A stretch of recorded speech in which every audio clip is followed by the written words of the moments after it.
Welcome to Sharing is Caring, the podcast that delves into the heart of food and human connection, knowledge exchange, and the quest for a better world. I'm Blue, your AI host, and today we have an extraordinary episode lined up for you. But first, if you've been journeying with us for a while, we want to extend our deepest gratitude for your loyalty and support. To our new listeners, we're thrilled to have you join our community. Don't forget to hit subscribe to stay updated on all our enlightening conversations. Now, let's set the stage for today's dialogue. Today, our main host, Federica, a scientist, a podcaster, and then a visionary. She's here to unravel the threads of technology's impact on our lives, from the food we eat to the stars we gaze upon. So, pull up a chair, pour yourself a cup of your favorite beverage, and let's embark on a journey of discovery together. And remember, if you love what you hear, show us some love by subscribing and sharing with friends. Now let's dive into the conversation. Let's go. Hi, Federica. How are you? Hello, I'm doing great. Thank you. Thank you for having me. So, Federica, how about you introduce yourself to our listeners? Gladly. My name is Federica Bressan, and I'm based in Italy. I'm Italian, and I'm currently based in Italy, but I've been abroad many years working as a scientist. I am trained in computer science and music and the arts. So I have always worked, you could say, with technology and culture, but that led me to have a great interest in how technology impacts society at large. And that's why a few years ago, I started my own podcast, just like you have this one. And my podcast is called Technoculture. And it is interested in all the ways in which technology impacts society, how technology is received by society, what meanings we attach to it, what it means to be human today. And that would absolutely include also how technology impacts the production of food and the processing and the packaging and the delivery and the preservation and all of those things. Although I'll say right up front for your audience that I'm not a food scientist, or I have no expertise scientifically in the field of food and food production. So on that regard, I will mostly just bring my personal experience. Yeah, that's duly noted. Yeah, anyway, your background is so great. Science and music are like two amazing topics. So, and because of your podcast and yeah, from what I get from your bio, you seem to be touching every field of science. So I'm sure you're at ease with any topic when it comes to science and technology. Thank you for saying that. Indeed, like what aspect of our lives is not touched by technology today? So indeed, I spoke to experts from virtually every field, but not all fields. And I'm trying to fill that gap. For example, I neglected medicine a little bit, and I have an upcoming interview about that. And you know what? I have not had a guest that is a food expert, although I know one. I spoke to one, I wouldn't say extensively, but a little bit, with a food scientist based in Belgium. And actually, it was very fascinating because even if I wanted to have an interview on this topic, I would have to pick what to talk about because it's such a huge world, indeed, like technology as in new ways to produce the food. And even actually, I had one interview with Angelo Vermeulen, who is based in Belgium also, who touched on growing crop in space. So it would be very interesting to have an episode on technology and food. Yeah, I'm so envious. Lucky you. That's amazing that of course it's a topic which is fascinating me. Yeah, I'm trying to hide, but that's the truth. Of course, yeah. Can you grow food in space? How do you do it? What crops, etc. It's a fascinating topic. So glad It's you're interesting. also interested in it. Two main things I retained from that interview in general, like very broad idea, is that why would we grow crop in space? And that is one for consumption on Earth, but it costs so much that that's not the main reason. The main reason is for deep space exploration, because allegedly humans, not just machines, but humans would have to travel so far and for so long that they are studying how to actually have babies in space and obviously grow food to consume, because you spend the equivalent of a lifetime traveling in space. Isn't that fascinating?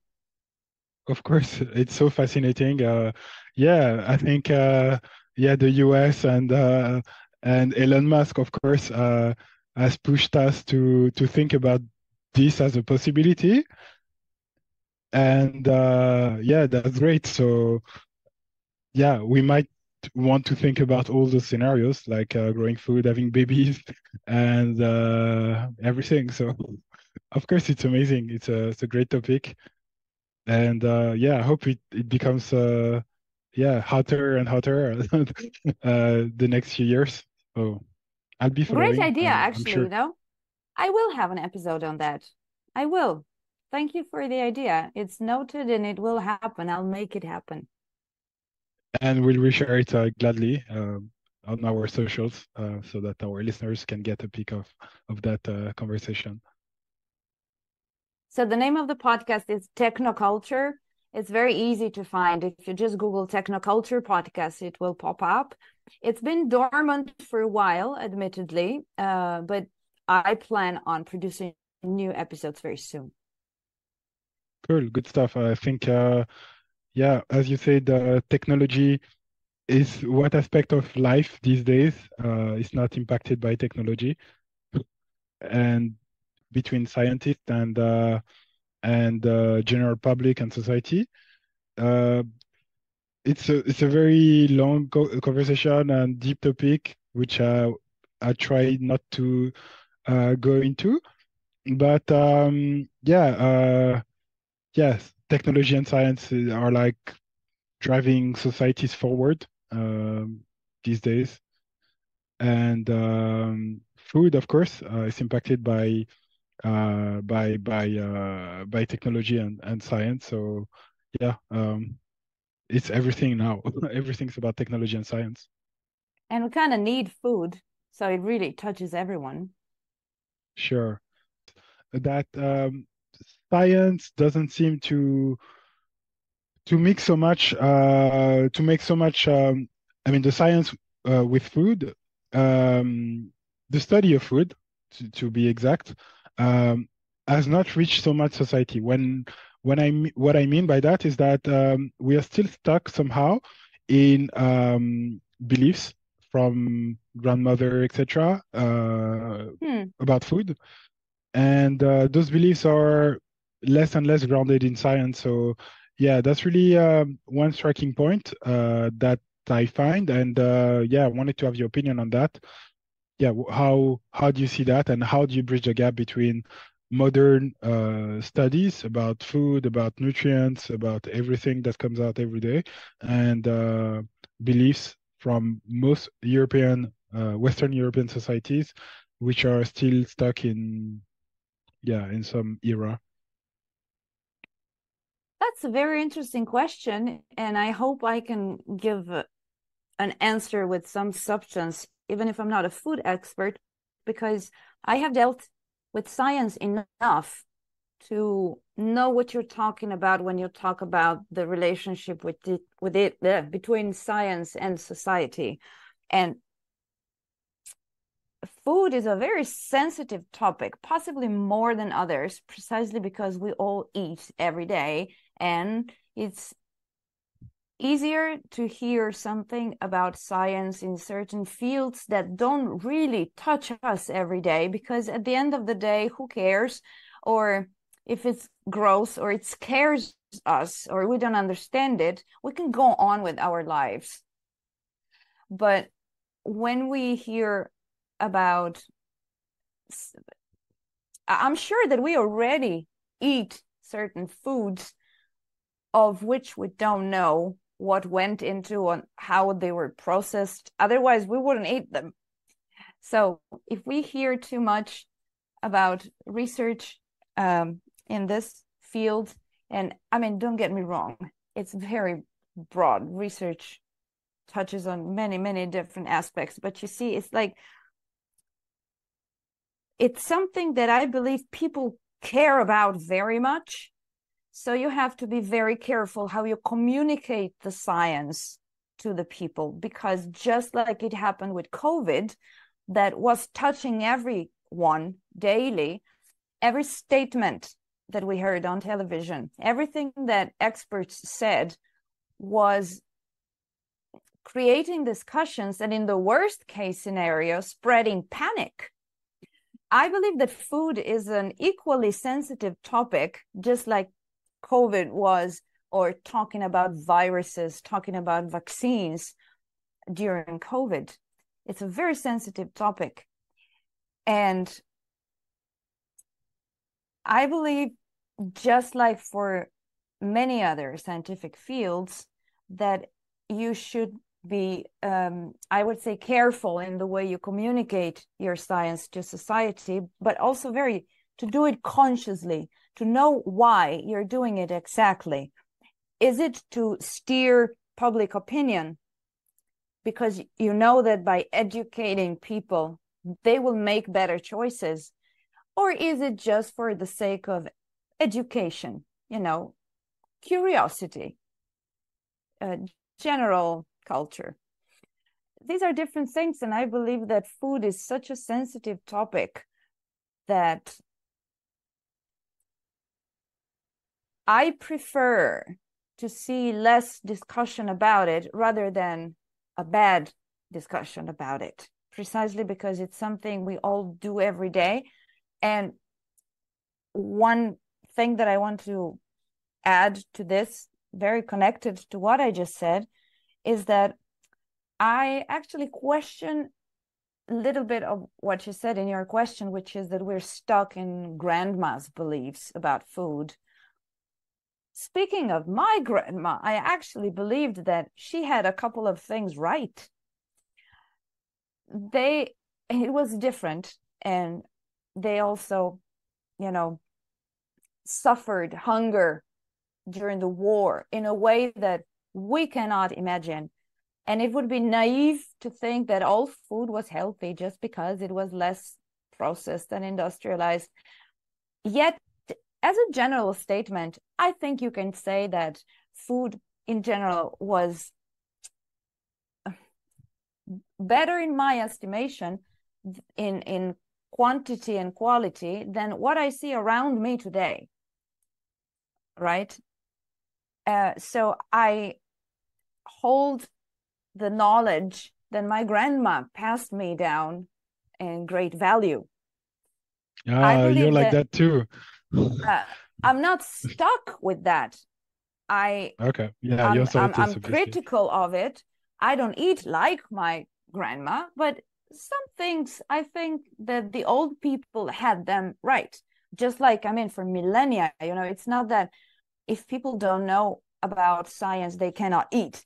And this is a crucial point. Like, I'm getting to my very crucial point, although if you want, before saying it, I'll give you the floor if you want to interject to say something.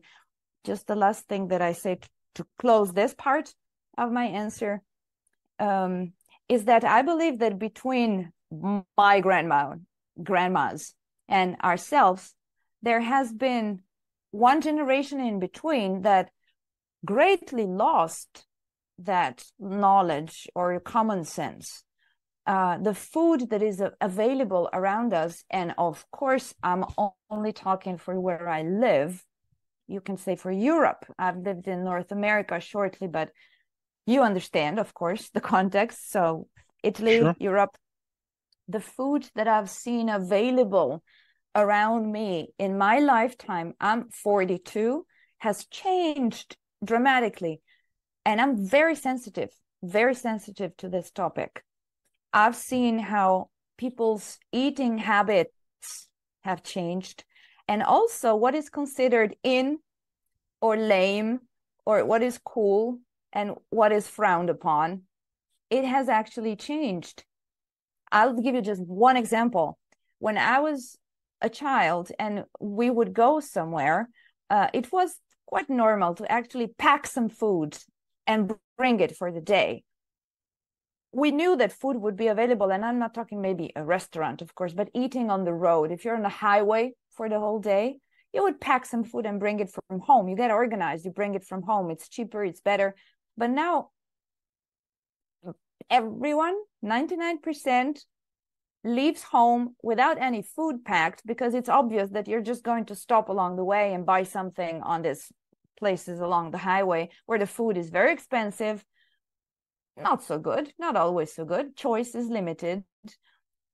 Oftentimes it's a fast food option. And it's the norm. Nobody like complains about that or says, oh, gee, I wish we had brought something from home. But it was normal when I was a child. And I still tend to do that because I do believe that it's cheaper, that you eat better, and that it's it's part of a lifestyle. It's part of how you organize your life, which really feeds into your keyword of sustainability in the end. So this is the end of this part of my answer, to then move to some very important point I wanted to make. What do you think? It's amazing. I definitely agree so much. It's such a big topic. I want to say that it's an amazing point. There are so many things I can say about what you say. First of all, I think I agree with you that you don't need to be a scientist to eat. That's stupid. Common sense has been lost. I also agree with that. I also agree with you. Like planning is a big thing, and it's completely disappeared. It's been hijacked by the fact that you can find food anywhere at any time, and you just don't think anymore. Like and planning is super nice actually. Planning, when you plan, you choose. You're not dependent on what you find, and so I'm gluten free, so I know that if I wasn't gluten-free, I would just be like everyone and not prepare and not plan anything. So so planning has been lost also, and it's a big shame. I think it's so cool to plan. It removes a weight off your shoulder.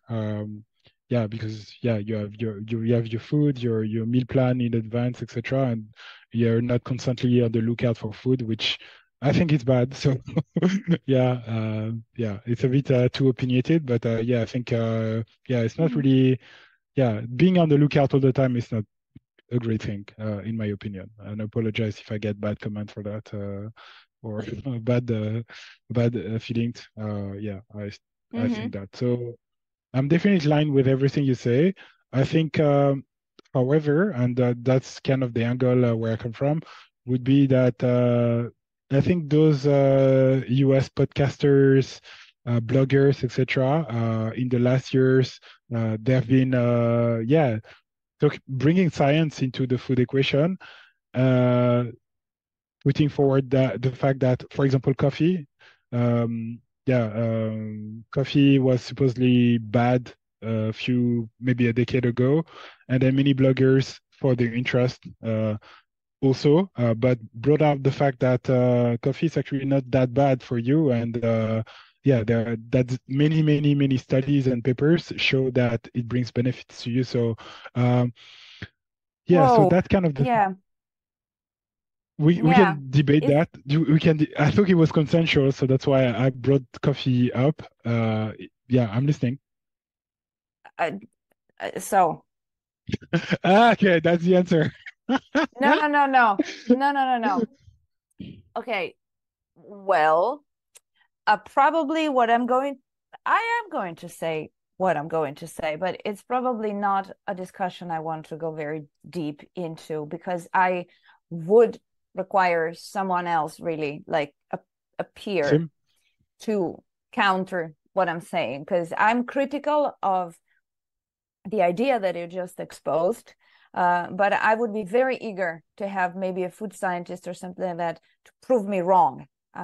And my point is that, just to make it clear, I don't believe we should go back to everything grandma said. Things evolve. There are new types of food. Sometimes technology helps us grow more food, better food. So I'm all for evolving our habits, etc. At the same time, I do believe that we lost some common sense, but common sense is not Definitely agree. science.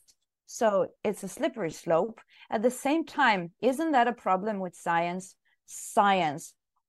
One study says 2 eggs a week are good for you. Then a study says, no, 2 eggs a week are too much. Then depends how you boil them. Then depends.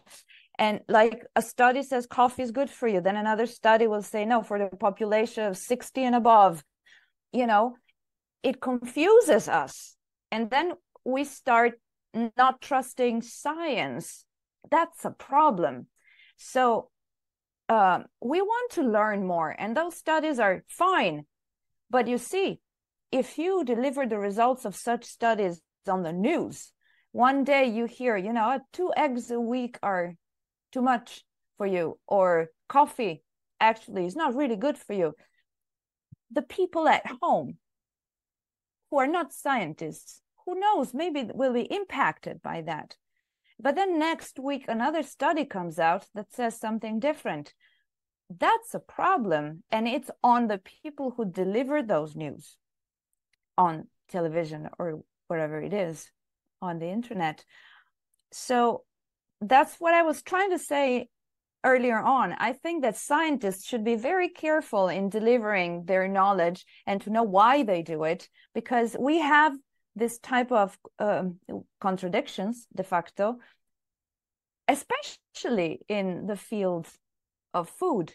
And where grandma comes in again is that I believe that a little bit of everything in moderation shouldn't kill you. So probably coffee doesn't kill you, but too much is not okay, because nothing of too much is okay. So Agree. we like the science, but it's not that we need the science to tell us how to eat. I think that we can still apply some common sense there, exercise some common sense. I tend to agree. I still think, and that's probably the reason why we are talking today, of course. I still think that science can put some light. Yeah, yeah. I think common sense should overrule science. I mean, we've been Well, alive wouldn't it be nice if they matched, if common sense were confirmed and explained by science? Wouldn't that be nice? I agree. I think that's the final word. I agree. Yeah, if they match, then, and yeah. Um, I was going to make a point. Can Please I go ahead, deliver Federica. my... Of course, please. And I thank you so much for letting me talk about these things, because it's actually the first time that I'm invited on a podcast to talk about food and science. Okay. So I like that you say that we need to know more, to have more scientific knowledge in the field of food, and that even citizens need to be more educated about how to eat, what to eat, where the foods we eat come from, how they are made. Like, it's a world of things to know. And I also touched on this earlier on, that depends why you want to communicate your science. Is it to steer public opinion? Do you think that by having more information or a certain kind of information, people will make different choices? Or is it just for curiosity and education, just for the sake of education? My belief is that we there's much that can be improved in our current lifestyle in the waste. So the topic of sustainability, besides health and how we eat, and science can have a role in that. But I firmly believe, I take all the responsibility of this statement, I don't believe that it is with science that you will steer public opinion and change people's minds. Just like it didn't happen with COVID, but this is what the media kept trying to do. They try to explain how vaccines work to convince people that they were safe. And during the COVID period, I produced my best interviews on science and trust, society, science, which I, of course, encourage your audience to go and listen to on the podcast Technoculture, and with the same guest, Maarten van Dijk, who is a philosopher, a historian of philosophy and philosophy of science at Ghent University in Belgium. We also have some interviews independent of Technoculture about trust and science, and we debate this extensively. Actually, he explains it very well. I just ask the questions. And one thing that he explains beautifully, and it takes some time, so I don't think I can really summarize it very, very well, but I'm going to try. The point is that trust is built over time, and that trust in science equals to trust in the institution of science, not science itself, because science is a source of knowledge and it's a method for studying things and getting new knowledge. It would be like trust in math, or not trust in math is math. What you trust or don't trust is scientists, or what you hear in the media, or anything that begins with some studies show, what is that supposed to mean? So trust and science. And we know that smoking is not very good for you. We know that certain foods contain too much fat, the bad type of fat. Like, we know the things, but we still do them. Talk about alcohol, talk about any bad habit, or not sleeping enough is not good for you, but we do all those things. So knowing something is not going to change people's behaviors. So it's very important that we receive more information, because it's relevant, because it's even just interesting. I'm all for it in the food sector.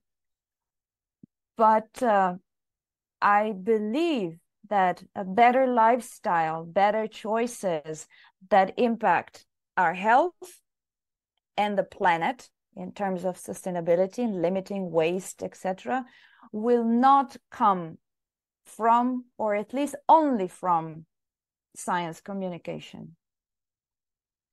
A beautiful statement. I keep that in my mind for a long time. Yeah, forever. And I'm sure you're right. I mean, there's no doubt you're right. So yeah, it's just so beautiful. And I think I'd like to believe that science can help people to have a better life, simply speaking. But yeah, you're so far ahead of us on that topic that I just have to accept your words, and I know they're true. And so thank you so much for sharing them. Thank you. What do you like to eat, by the way? What I like to eat? Yeah. Well, I think my diet is pretty simple, to be honest. And actually, if you want to go there and talk about me, at least now in my life, it's not always been the same. I eat at home a lot. I am home a lot. And that helps me save money, because I do grocery shop. I go grocery shopping and then cook at home for the most part.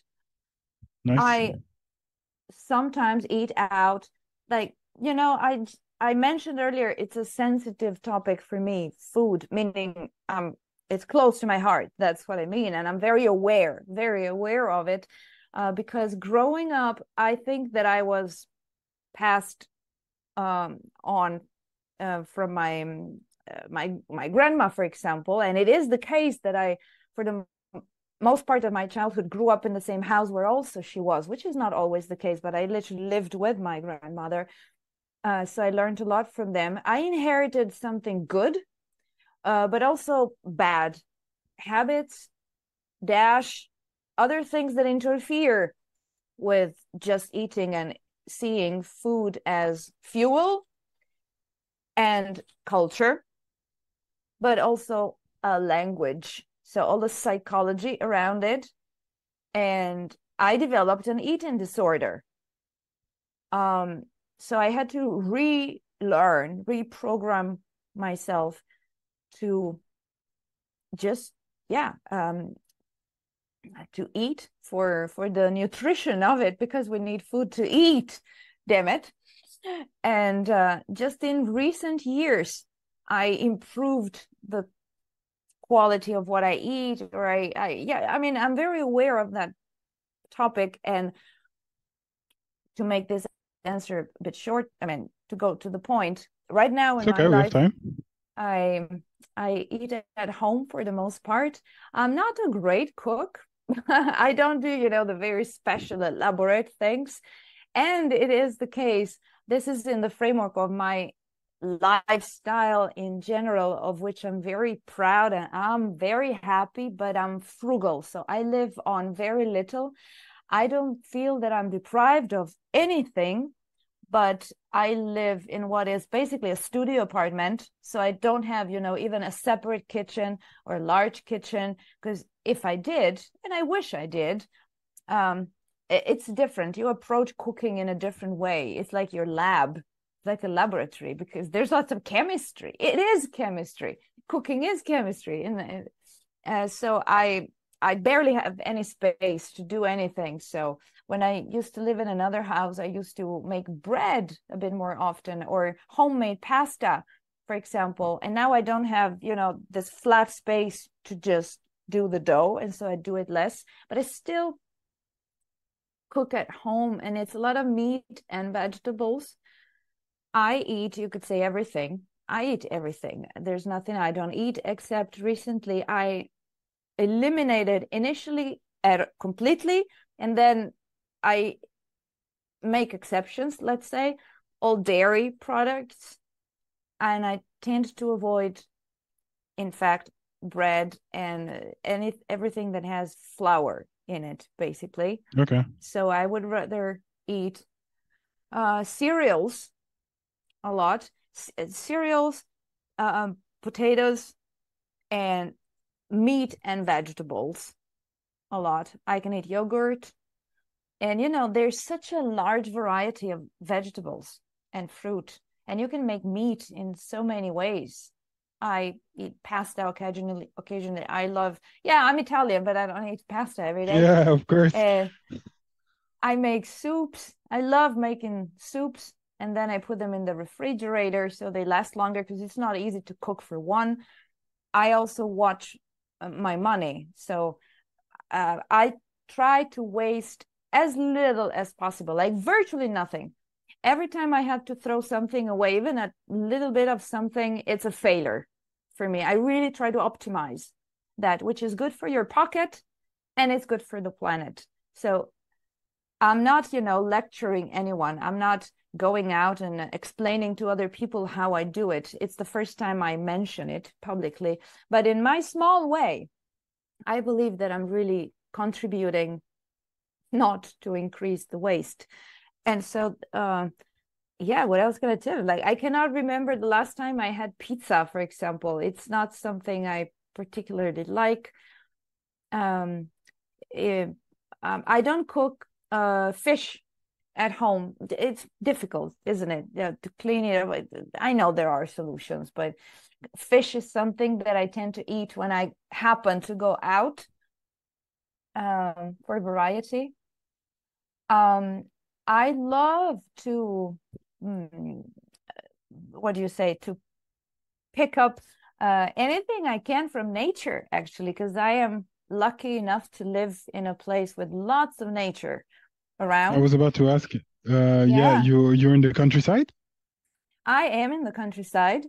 Yeah, I'm not far away from Rome, but actually the region where Rome is very green. There's lots of nature. It's a beautiful place. Actually, I also happen to have published a novel last year that is called In the Heart of Tuscia. Tuscia is the name of this area where I live, north of Rome, between Rome and Tuscany, where Florence is, central Italy, basically. The book is also available in English. I don't know if you can link it in the description of this episode, Of but course, I we'll talk put link about to. this place there.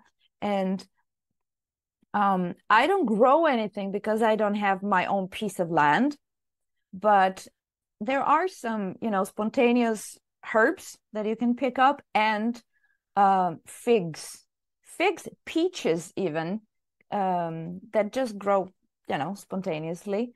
So I picked them up, and I spent the summers. Actually, I'm in a small town here. I spent the summers in the past 3 years in another house that is literally in the woods and has some of these trees around it. And I can tell you that there is nothing that beats walking outside in the morning, just waking up and seeing this beautiful, landscape, walking up to a fig tree or a peach tree, picking the fruit from the tree and actually eating it right there, and then going back inside and having coffee, So I don't know how healthier I can get than that. Lucky you, yeah. But this is not Uh, coffee, by the way, and it's not wine or whiskey. I'm not hiding alcohol in a mug. It's actually chicory. So it's something from a plant. It's not coffee, because I try also to limit my coffee consumption. A couple of years ago, I eliminated certain foods from my diet, and I saw a great change. So that's a whole other interesting thing to talk about. I was observing some negative effects on my body after eating certain foods. And so I decided for the first time in my life to go and have those tests to see if I was allergic to those foods. And it turns out that I'm not allergic, because allergy is a term that medicine understands, and it refers to a reaction of your immune system. But then there is this other word that actually medicine does not recognize. It's not a medical term that is in Italian. I cannot swear the same as in English, that you're intolerant. Well, yes, you say lactose intolerant, so that you don't process well. gluten, yeah. Exactly, that's For what you said. I example, don't process well. you don't process that food well. But it's not an allergy. It's a different thing. It's a metabolic thing. The other one is an immune system thing. So I'm not allergic to anything that I know of, but I was having these reactions with milk, and turns out by doing these tests, also coffee, peaches, strawberries, cashews, and peanuts, and cacao, so for chocolate. And I was shocked. I said, what? And I got rid of those foods 100%. Then I went to a nutritionist in Belgium once, because having eliminated all of those things, I didn't know what to eat anymore. And I was hungry. So I went to him and I said, okay, I don't want to lose weight. I'm not here for a diet to lose weight. I'm here actually to know what I can eat, because I'm hungry. And, if you take cheese out, because it's dairy, and then milk, so you have something, that you like in the morning, or, in Italy, we have cappuccino, maybe even after lunch or so. And milk is also in ice cream. I mean, it's in many, many places. So if you get rid of that, it's a lot of foods that you cannot eat anymore. And I used to eat a lot of cheese before. And then all flours, you see, so no bread, no crackers, no grissini, no pizza, and even no pasta at that time, because it's the same type of weight, right? I eliminated all of that, and I said, okay, what I'm left with is meat, all types of vegetables, and it should tell you something that hardly ever anyone is allergic or intolerant to any type of vegetables, so they are good for you since the beginning of time. And cereals, potatoes, and I went to him to know what to eat, and so he made a plan, and I found out that very easily I could plan my meals and I would not be hungry later on, even without eating, the bread or the cheese that I was used to. I would not be hungry. And that almost shocked me because I never thought that I could feel so well by eating those foods in that amount. And it wasn't a diet to lose weight at all. Like I was eating anything I wanted, but I saw a drastic change, very much a change that if I shared and I went to it, which I'm not going to go into it now, would be just my experience, no science at all. But then again, when I was asking questions about these foods, about the enzymes that adults allegedly don't have because we're not supposed to have milk anymore like babies and etc., science doesn't really have all those answers and convincing answers. Will I ever be able to reintroduce in my diet? Is it okay if I eliminate milk for a year, 2 years? Can I eat that type of cheese a little bit? There are no clear answers about it. And even the expert, so I'm quoting the nutritionist, but also my general doctor that I consulted, they said, you have to try. So it means you have to listen to your body, which I did. So for 2 years, I eliminated those foods because I believe that I was not eating very well probably before. And to really clean your body, you cannot just reduce the amounts of certain things. You have to eliminate those. And for me, it was about 2 years. And then interestingly enough, it was my body that asked me, if you will, certain types of things. Like I remember one time really craving pizza, which never happens to me. And I just thought, I really like a treat. Like I'd really like a slice of pizza today. And so I finally went out and took it. And I thought, that's not going to kill me. And I had it. And I almost felt like it's a feeling. It's a feeling that I was, what do you say? It was being broken down by my body. It was merging with my body differently than it used to do before the 2 years that I had been clean. And in fact, now, especially for breakfast, like, Italians have cappuccino and the croissant. How am I going to live without that? For 2 years, I didn't have that at all.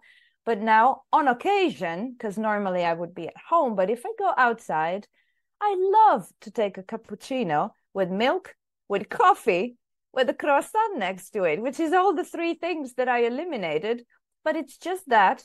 And then I don't indulge. I will absolutely not eat cheese. I will, you get the point. And I find that I don't see those averse reactions to these foods anymore.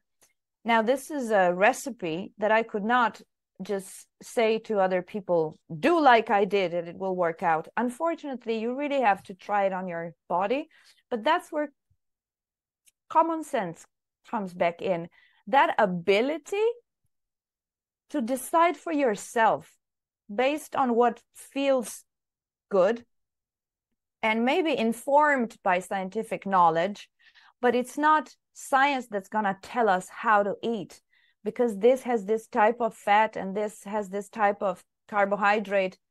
we are going to eat this or that. You cannot eat like that. It's too artificial. So you have to, even diets for weight loss that work with points or with all sorts of strategies or weighing the food. With my past of having an eating disorder, I'm sort of against those things. I think that you can do without all those methods if you develop just a knowledge on what's the right amount of food to eat without weighing it, unless you're on a special diet, like for medical reasons, right? But 10 grams of pasta more or less is not going to make a big difference. And I think that it's better, more useful to develop a knowledge to weigh with your eyes how much is good for you without indulging in gluttony, without self-restricting. This is a healthy relationship with food. And I believe that it can be informed by science, even basic science. For example, just knowing what foods contain more protein is good. And what is probably best to eat at lunch instead of dinner, because some foods are a bit heavy for dinner. That is knowledge about food. It can be confirmed by science. I would say that grandma's advice is hardly disproven by science, I agree also. But yeah, so I don't know what you make of this, because this is the first time that I talk about all these things, and I'm sure that I have not been just linear. I went a little bit everywhere. It's cool. It's perfect. I think that's the way a conversation should be, and yeah, it's really pushing my reflection as well. So I'm so thankful for that conversation for real. So go ahead, don't restrict yourself, please. Yeah, and I find really worrying that I hate to talk like this, like the young generations. What do I mean? So then I talk a long time, because everything I say, I try to make very clear boundaries around it, but then everything gets too long. So if I say something that you think is too much a general statement, just stop me, and we can try to explain. But I thought all of these things through. And what I want to say, so in general terms, is that sometimes I'm really worried by how I see, first of all, yes, obesity is spreading among our children in Europe too, of course, following the example of the United States, always 5 to 10 years later. And that's so sad. It's very sad. Agree. It breaks my heart when I see overweight kids, seriously overweight kids, more and more. And the fact that clearly they are not receiving healthy information about how to feed themselves. But I'm shocked by the previous generation, which is their parents would have my age. How did we lose the wisdom, the knowledge that our grandmas had? How did it happen exactly? I'm not sure. Yes, industrialization and the surplus of money and all the processed food and advertisement, television, whatever happened, we lost. At this point, I'll say this. I think that up to, I cannot say really my generation, but people like me that consciously carry within themselves the knowledge of my grandma. I know what food is good for me, and maybe sometimes I don't eat it. Let's put it this way. I know what's right, but I do something else. What shocks me is that sometimes people today really have no idea what is good for them. They don't know that something is not good for them, for example. So they cannot make healthy choices. And this ties back to saying that I don't think that science is going to solve that by telling them in scientific terms what the nutrition value of that is, etc. You see, that needs to be integrated by just simply pragmatic rules, habits, lifestyle, common sense, and pleasure, because then we develop this conflictual relationship with food, oftentimes with the glorification of being skinny and all of those things. Food is also a pleasure, and you can enjoy it and be healthy. Isn't that a good message to give? So, of course. Yeah, I definitely agree. I yeah. think, it's definitely not incompatible to be healthy and having good food, enjoying yourself.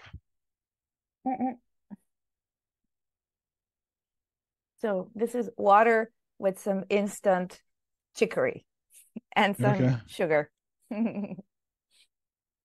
nice one. So, we usually ask on the show, do you have any advice for the listeners? Was that Well, last statement the advice? yes, I do. I was going to say no because I already said so much that it already sounded like I'm preaching so much. But I actually do. And it is It's positive. everything in moderation, including moderation. It's one of the quotes I live by. I love it. And it applies to food perfectly. Everything in moderation, including moderation. Great piece of advice. Thank you so much, Federica Bressan. Great. Yes. Thank you so much for having me on. This was very interesting. Thank you for being on the show.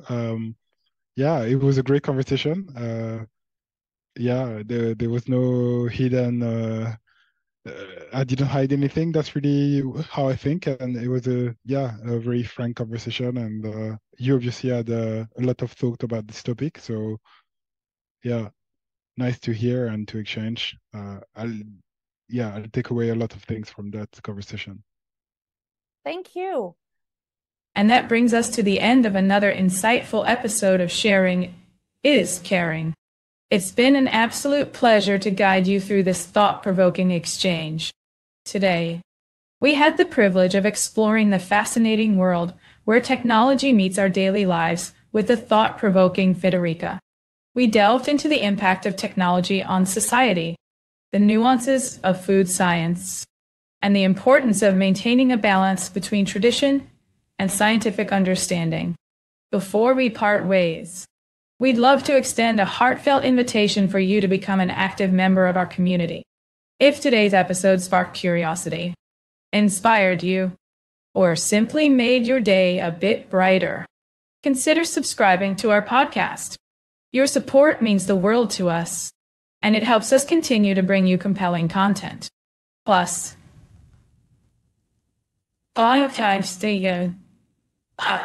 we'd be over the moon if you could leave us a review.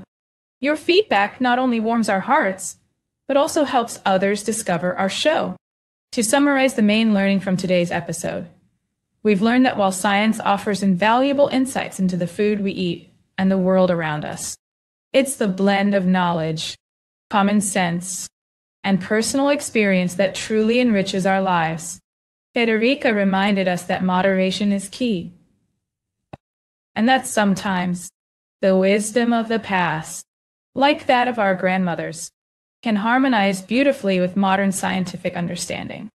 It's not about choosing one over the other, but rather integrating both to lead a balanced, healthy, and sustainable lifestyle. Remember, dear listeners, everything in moderation, including moderation. Let's carry this message with us as we navigate the complexities of life and the ever-changing landscape of technology and food.